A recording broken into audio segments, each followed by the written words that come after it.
Morning, তোমরা সবাই কেমন আছো? আশা করছি তোমরা খুবই ভালো আছো। তোমাদের দোয়া আলহামদুলিল্লাহ আমরা কিন্তু খুবই ভালো আছি। চলে এসেছি আজও আবার একটা নতুন ভিডিও নিয়ে। আমি আমার মেয়ের সকালের রুটিনটা কিভাবে করি এবং কিভাবে তার পরিচর্যা করি সেই রুটিনটা কিন্তু আজ তোমাদের সাথে আমি শেয়ার করতে চলেছি। তাহলে চলো আর বেশি দেরি না করে ভিডিওটি শুরু করা যাক। তবে তোমরা কিন্তু ভিডিওটি স্কিপ না করে শেষ পর্যন্ত অবশ্যই দেখতে থাকো। আমার মেয়ে কিন্তু আজ সকাল 8:15-তে উঠেছে। সব দিন কিন্তু ওই একই টাইম ওঠে না, কখনো কখনো 8:30, কখনো 9টাও বেজে যায়। তো আজ দেখলাম 8:15 মধ্যেও ঘুম থেকে উঠে পড়েছে। ঘুম থেকে উঠেই কিন্তু সবার প্রথমে আমি আমার মেয়েকে ব্রাশ করতে দিই, যেহেতু ওর একটা অভ্যাস থাকে যে সকালবেলা উঠেই আগে ব্রাশ করতে হয়, তারপরে কিছু খাওয়া দাওয়া শুরু করবে। সেই জন্য কিন্তু অভ্যাসটা তৈরি করার জন্যই কিন্তু ঘুম থেকে ওঠার পরে আমি ওকে ব্রাশটা ধরিয়ে দিই। ও ঠিক মতো ব্রাশ করতে পারে না, কিন্তু পরে কিন্তু শেষের দিকে আমি ব্রাশটা করিয়ে দিই। প্রথমে কান্না করে ব্রাশটা নেওয়ার জন্য, তো আমি ওর হাতে একটু দিয়ে দিই ব্রাশটা, যাতে ও ব্রাশটা করে আর ওর ভালো লাগে। তো দেখো, আমি কিন্তু যে ব্রাশ আর টুথপেস্টটা ইউজ করি সেটা কিন্তু চিকো কোম্পানি। আর চিকো কোম্পানির এই টুথপেস্ট এবং ব্রাশটা কিন্তু খুবই ভালো। এখন পর্যন্ত এই প্রথমবার কিন্তু আমি ইউজ করছি। তো দেখো, আমার মেয়ে কিন্তু আবার আমার থেকে কোলগেটের পেস্ট নিতে এসছে। তার কারণ হচ্ছে ও কিন্তু ওটা মুখে দিচ্ছে, ওর মিষ্টি মিষ্টি লাগছে এবং ওটা কিন্তু খেয়েও ফেলছে। আর এই টুথপেস্টটা কিন্তু খাওয়া যায়, যেহেতু বাচ্চাদের টুথপেস্ট। আর সব থেকে বড় কথা, আমি পরিমাণ অনেক কম দিই। আর এটা কিন্তু স্ট্রবেরি ফ্লেভার। আমার মেয়ে দেখছি এটা খুব ভালো পছন্দ করেছে। ব্রাশ করার পরে কিন্তু ও একটু খেলাধুলো করছে। তার ততক্ষণে কিন্তু ওর ফিডারটা আমি পরিষ্কার করে রেখেছিলাম আগে থেকে। এবার কিন্তু একটু উষ্ণ গরম পানি ওকে আমি খালি পেটে খাওয়াবো। এটা কিন্তু রোজ সকালবেলা আমি ওকে খাওয়াই। সবার প্রথমেই কিন্তু ও একটু উষ্ণ গরম পানি খায়। এরপরে কিন্তু রাতের যে ড্রেসটা পরা থাকে আমার মেয়ের, ওই ড্রেসটা কিন্তু আমি ছাড়িয়ে দিই। এটা কিন্তু সব দিনই আমি করে থাকি। শীত বলো গরম বলো, ও কিন্তু একটু প্রচন্ড ঘামে বা একটু জামা কাপড় নোংরা হয় রাতের বেলা ঘুমালে দেখবে। তাই জন্য কিন্তু রাতের ড্রেসটা কিন্তু আমি সব দিনই খুলে দিই, খুলে পরিষ্কার করে দিই। ইনায়া কিন্তু পাটা বাড়িয়ে দিচ্ছে মোজা পরবে বলে, কারণ ও কিন্তু প্রত্যেকদিন মোজাটা পরে বলে ও জানে যে আমার মাম্মা এখনই কিন্তু আমাকে মোজাটা পরিয়ে দেবে। তার কারণ হচ্ছে এখনো কিন্তু ঘরের মেঝেটা কিন্তু অনেকটাই বেশি ঠান্ডা আছে, আর অনেক কোথাও কিছু পড়ে থাকবে, পায়ে লেগে যাবে। তাই জন্য কিন্তু আমি মোজাটা একটু ও খেলাধুলার টাইমে কিন্তু পরিয়ে দিই। তাই বলে কিন্তু সারাক্ষণ পরিয়ে রাখি না, কিছুক্ষণ টাইমে কিন্তু আমি মোজাটা খুলে রেখে দিই। দেখেছো বন্ধুরা, ইনায়া কিন্তু একটা গার্ডার নিয়ে রীতিমতো চুল বাঁধতে যাচ্ছে, কারণ সে জানে এবার আমার মাম্মাম যেটা করবে আমার মাথার চুলগুলো বেঁধে দেবে। তো দেখো, আমি কিন্তু এইভাবে এনার চুলগুলো বাঁধি। চুল বাঁধার সময় ও যে খুব বেশি জ্বালাতন করে নয়, কোন রকম ভাবে আমি বাঁধার চেষ্টা করি। চুল অনেক ছোট, তবুও কিন্তু একটু বাঁধার চেষ্টা করি, ভালো লাগে বলে। সেই জন্য মেয়ে মানে বুঝতেই পারছো মায়েদের কত শখ থাকে। তো আমি যে খুব একটা বিশাল টাইট করে চুলগুলো বাঁধি নয়, আমি কিন্তু একটু হালকা করেই চুলগুলো বেঁধে দিই। এখন দেখো, ইনায়ের মুখে আমি ক্রিম লাগিয়ে দিচ্ছি। এই ক্রিমটা কিন্তু জনসন বেবি ক্রিম। ক্রিমটা কিন্তু খুবই ভালো ক্রিম। আমি এক এক সময় এক এক রকম ক্রিম আমার মেয়ের জন্য ইউজ করেছি, তবে জনসন ক্রিমটাও কিন্তু একবারে খারাপ নয়। এটা একটাই আমি প্রথমবার ইউজ করছি। এরপর কিন্তু আমি আমার মেয়েকে যেটা করব সেটা হচ্ছে দুধ এনে দেবো। ও কিন্তু গরুর দুধ খায়। 1 বছরের পর থেকে কিন্তু আমি ওকে গরুর দুধটা দেওয়া শুরু করেছিলাম। খুব একটা বেশি অসুবিধা হয়নি গরুর দুধটা দেওয়াতেই। তো আমি কিন্তু আমার মেয়েকে এখন গরুর দুধটাই খাওয়াই। তো দেখো, সকালবেলা খালি পেটে পানি খাওয়ার পরে কিন্তু আমি তার আধা ঘন্টা পরে কিন্তু আমি গরুর দুধটা দিয়ে থাকি। গরুর দুধটা কিন্তু ও নিজের হাতেই ফিডারে করে দিলে ও খেয়ে নেয়। একবারেই কিন্তু আমার মেয়ে দুধটা খায় না, ওই খেলবে, চারিদিকে ঘুরবে, বসবে, এইভাবেই কিন্তু আস্তে আস্তে করে ও দুধটা ফিনিশ করে। এখন যেহেতু ওর পাপা ঘরে রয়েছে, তাই কিন্তু ওর পাপার সাথে কিন্তু একটু খেলাধুলো করছে, আর খেলার মাঝখানে মাঝখানে কিন্তু ওকে খাওয়ানোর চেষ্টা করছে। আমার মেয়ে আবার ঘুম থেকে ওঠার পরপরই কিন্তু এত কিছু খেতে চায় না, তো একটু টাইম নেয় খাওয়ার জন্য। তো দেখো, এইভাবে কিন্তু দুধ খাওয়াটা ফিনিশ করে। আমার মেয়ে কিন্তু ওর পাপার সাথে খেলাধুলো করতে করতে কিন্তু ঠিকই ও দুধটা ফিনিশ করে দেবে। আর যতক্ষণ না ও খেলাধুলো করছে ততক্ষণে কিন্তু আমি ওর ব্রেকফাস্টটা করতে চলে এসেছি।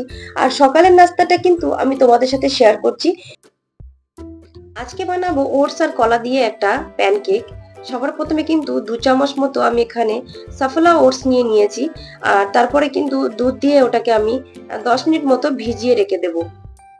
তারপরে একটা কাঁটা চামচের সাহায্যে কিন্তু কলাটা ভালো করে ম্যাশ করে যেন ওটসের মধ্যে কিন্তু কলাটা ভালো করে মিশিয়ে নিতে হবে। এভাবে কিন্তু আমি দুটো মিশ্রণ একসাথে ভালো করে মিশিয়ে নেব। চামচ দিয়ে কিন্তু ভালো করে মিশিয়ে নিলে কিন্তু প্যানকেকটা খুব ভালো তৈরি হবে। আমি কিন্তু কোনো মিক্সার মেশিন জারের ভিতরে দিয়ে এটা ব্লেন্ড করিনি, জাস্ট হাতে একটা চামচ নিয়ে ভালো করে মিশিয়েছি দুটো একসাথে। আর একটা প্যানের মধ্যে হাফ চামচ মতো বাটার দিয়েছি।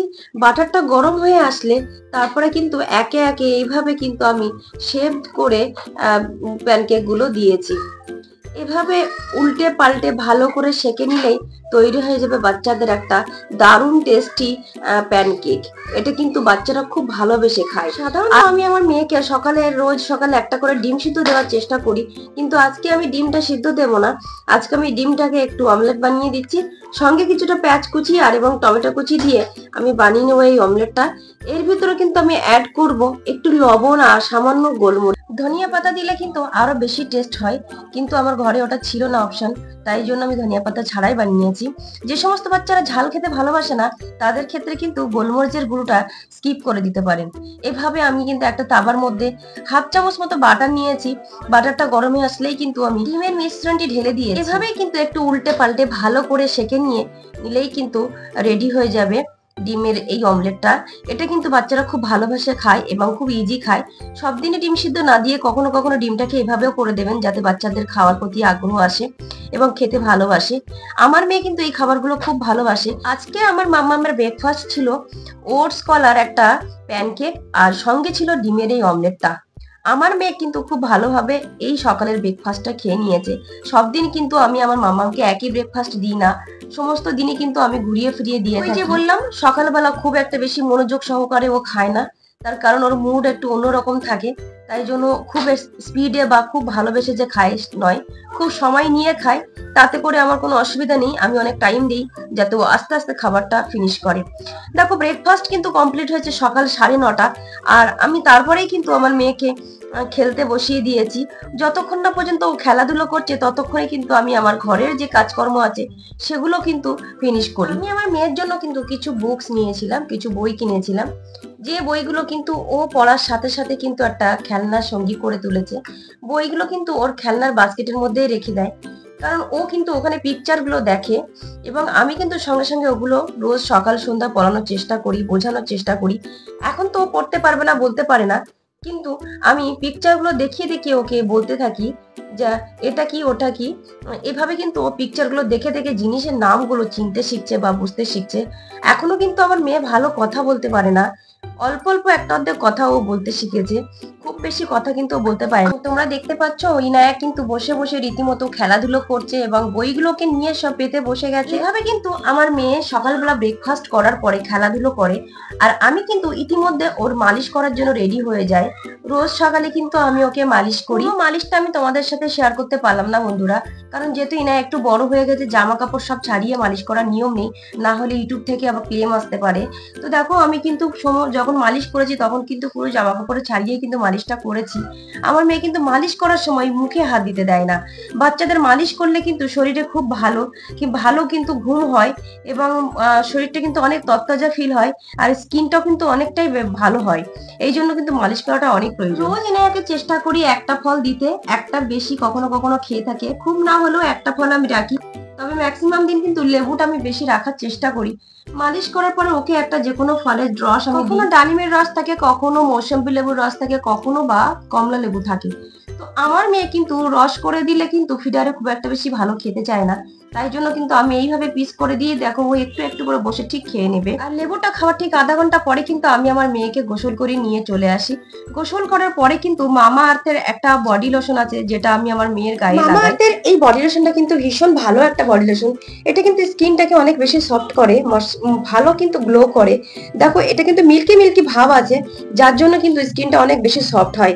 আমি কিন্তু আমার মেয়ের এই বডি লোশনটা ইউজ করি, আর তোমরা কি ইউজ করো অবশ্যই আমাকে একটু কমেন্ট করে জানিও তোমাদের বাচ্চাদের জন্য তোমরা কি বডি লোশন ইউজ করো। তাহলে বন্ধুরা এই ছিল আমার মেয়ের সকালের রুটিন এবং পরিচর্যা। তোমাদেরকে এই ভিডিওটি কেমন লেগেছে অবশ্যই আমাদেরকে জানিও। তোমরা যদি আমার চ্যানেলে প্রথম হয়ে থাকো তাহলে কিন্তু আমার চ্যানেলটি অবশ্যই সাবস্ক্রাইব করো এবং পাশে থাকা বেল আইকনটি অবশ্যই প্রেস করো, যাতে নতুন নতুন ভিডিওর আপডেট তোমাদের কাছে সবার প্রথমে পৌঁছায়। আমার এই ভিডিওটি তোমাদের কেমন লাগলো অবশ্যই লাইক কমেন্ট শেয়ার করো, আর দেখা হচ্ছে নতুন কোনো ভিডিওতে। ততক্ষণ তোমরা ভালো থেকো, সুস্থ থেকো, টাটা।